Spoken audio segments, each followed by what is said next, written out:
Canada has been hit with a blast of frigid winter weather due to a polar vortex, with some areas facing their coldest temperatures in years. Dave Phillips, senior climatologist with Environment Canada, joins me now to please give us some warmer predictions for us, Dave. So talk to me about this polar vortex and all this, very seasonable weather that we're having here.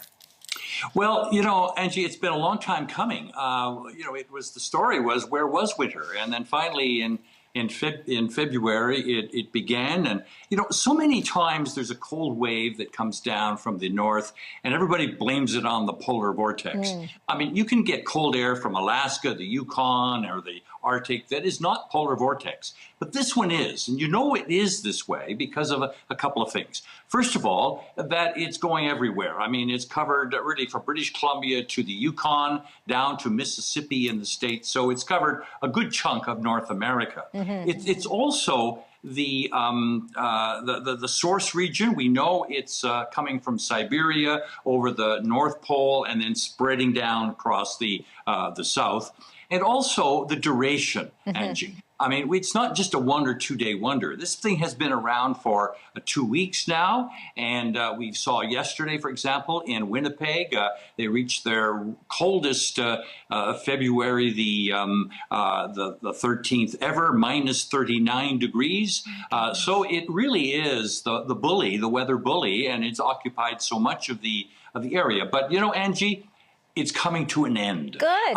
This is good news. I mean, for example, let me just give you a couple of examples. I mean, Whitehorse this morning was, right now is about minus 35. By Thursday, it's going to be minus 7.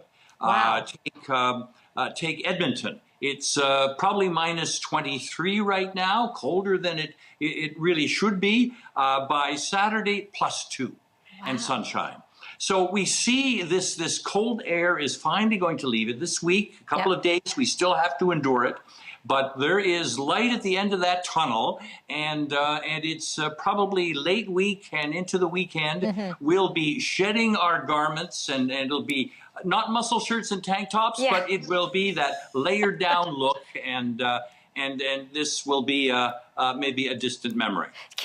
Before I let you go, Dave, because I don't want to run out of time here, but do you think then, after we sort of get through this, it'll be a relatively, normal rest of the winter time leading into perhaps an earlier spring? Well, Angie, that's a tough one. I mean, I think that we couldn't.